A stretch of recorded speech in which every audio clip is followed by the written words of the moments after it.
Hi there.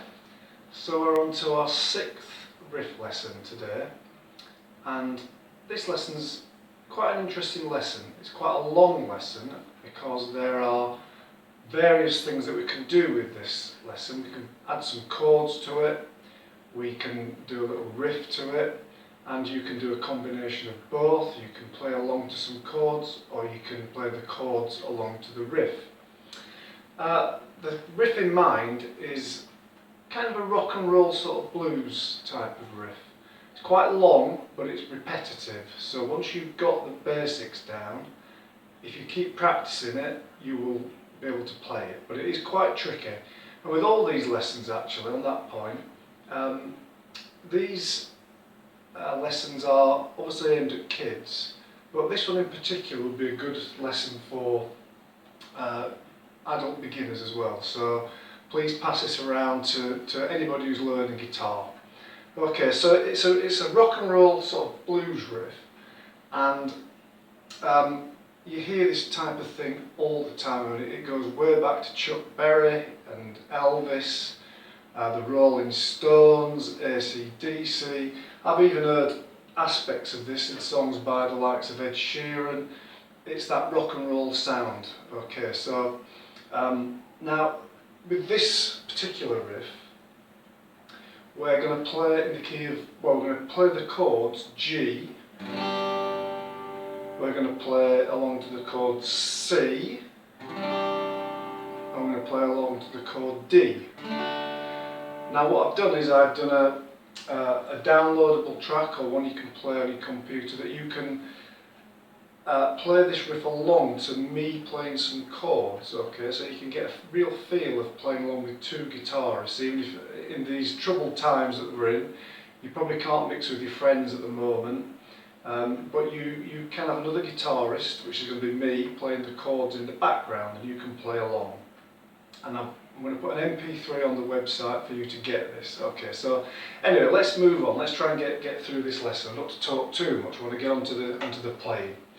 So, just so that you know, you're going to play, if you're going to play the chord version of this to the rock and roll riff, you're going to play 16 G chords.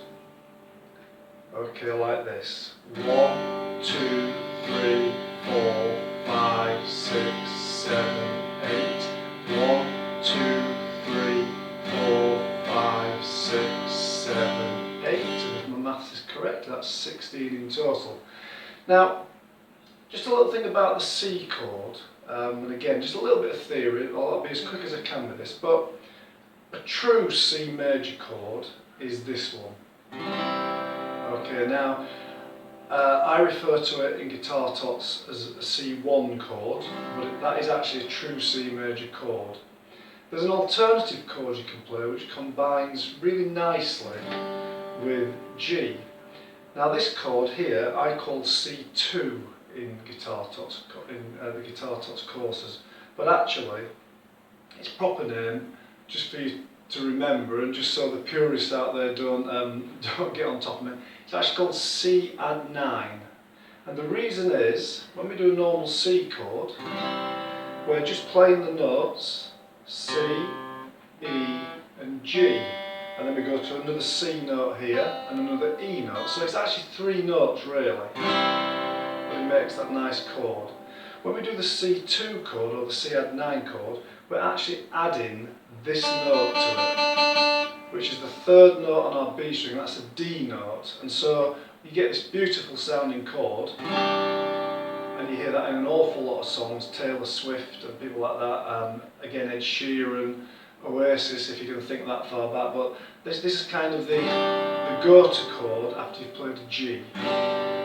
And then you go to a D, and the nice thing is, your finger's already prepared for the D chord. So in this lesson, what I suggest you do is just play G's, C2 or C add 9 and D, so you can work between those chords. Yeah. If you really want to practice your C1 chord, your proper C major chord, then you could go G to C1, or C major, then to D. But that means you're moving your fingers a lot, but it's great practice, so I do suggest you try and do that if you're able to do.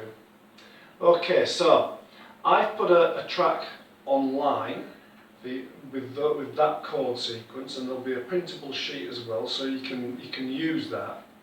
Right, so what I'm going to do now is I'm going to play the riff nice and slowly. I'm going to play it to my backing track, my chords, so that you can see how to do this, and then you can give it a go. And it's great fun, and it's quite tricky, but please persevere with it. You've probably got plenty of time at the minute to practice guitar. I'm practicing every day. I want to improve as well, so really spend some time doing this when you get a chance, yeah, in between your homeschooling. Okay, so here we go.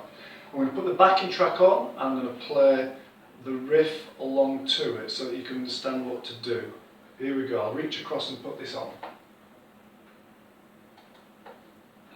There's a count of 4, 2, and then you start. 4.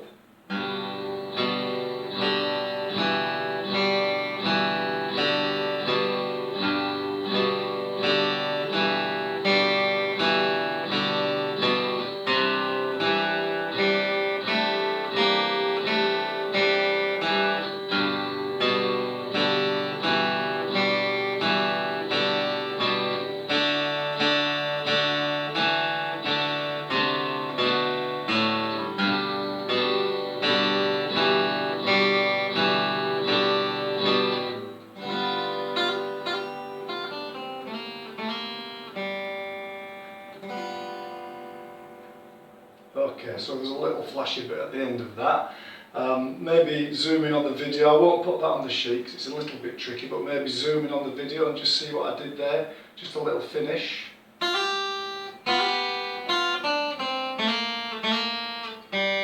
Just finishes a nice little sequence like that very nicely. So that's the riff, that's the challenge. You're going to find it tricky, but please persevere with it. You've got the backing track to play along to. Practice it very, very slowly. Use the sheet I'm going to provide for it as well, and really get down to grips with this, because in future you'll thank me for it, alright, because it's a great fun thing to play and you'll use it an awful lot. Alright then, take care, and please enjoy the lesson. Thank you very much.